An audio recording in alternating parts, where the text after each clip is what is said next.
Bora lá, reta final do Morning dessa quarta-feira. Ainda cabe mais um assunto pra gente, depois dessa divertida entrevista com o Leandro Hassum. Vini, vamos lá. Sérgio Moro e Jair Bolsonaro. Isso. Como é que tá essa relação? Eles estão de bem? Estão de mal? Pois é, eles tiveram... Tá meio silenciosa, né, a relação, não sei. Nas últimas semanas sim, né, por uma falta de apoio de um, uma falta de defesa do outro, enfim, Edgar, surgiram aí algumas circunstâncias que levaram aí a este desgaste aí entre Bolsonaro e Moro, muito pela interferência também do Bolsonaro em alguns órgãos de controle que estariam ali sob comando do Moro. E aí o Bolsonaro vem com aquela história de quem manda sou eu, se eu quiser eu troco. Não tem nada de carta branca. Isso, e aí que rompe com a iniciativa dele de ter chamado o Moro com a tal da carta branca, né? E isso teria incomodado o Moro.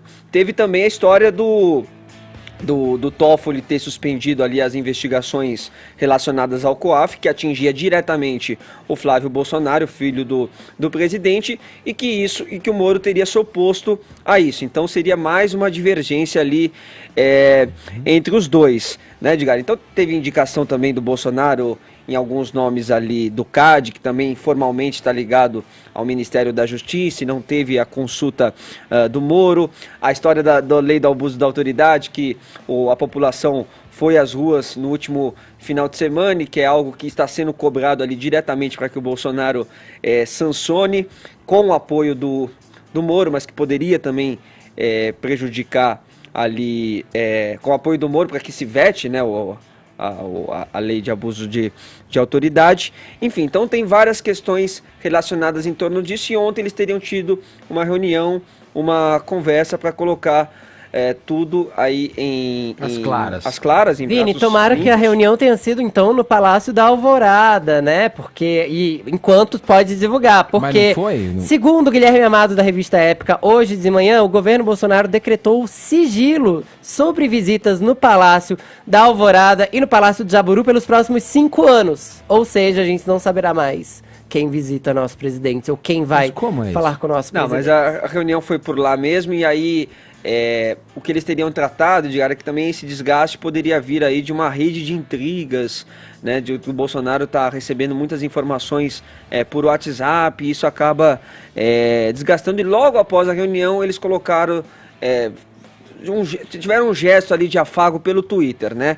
O Moro fez um tweet que a gente pode mostrar agora, Brunão, o tweet do Sérgio Moro, dizendo o seguinte: o Ministério da Justiça de São Paulo está e vai avançar mais no combate à corrupção, com investimentos em métodos modernos de investigação e em total alinhamento com a orientação do presidente Jair Bolsonaro. Aliás, este é o nosso compromisso.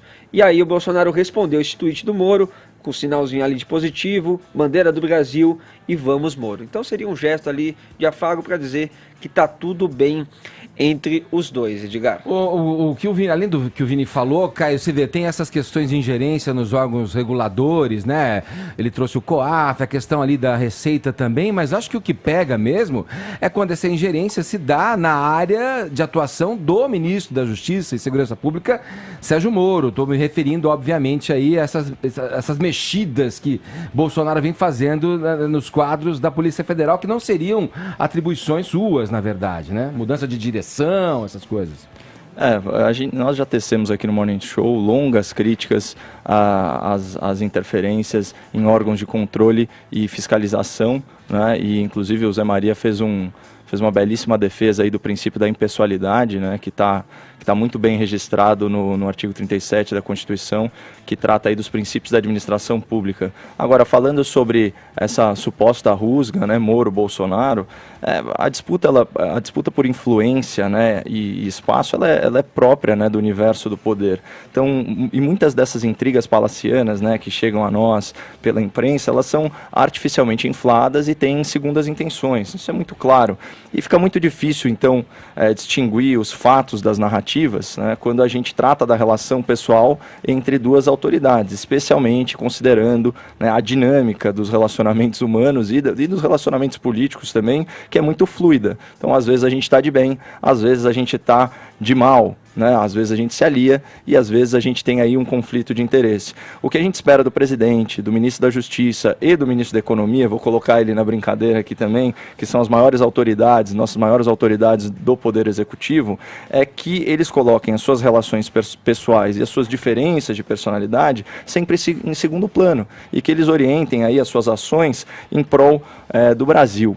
Eu, pessoalmente, né, eu formo meu juízo, eu formo minha opinião sobre um agente político baseado muito mais nos seus atos públicos, né? Repercutir mensagem privada e fofoca, tem gente na imprensa fazendo isso muito melhor, como a Folha, a Veja e o Intercept.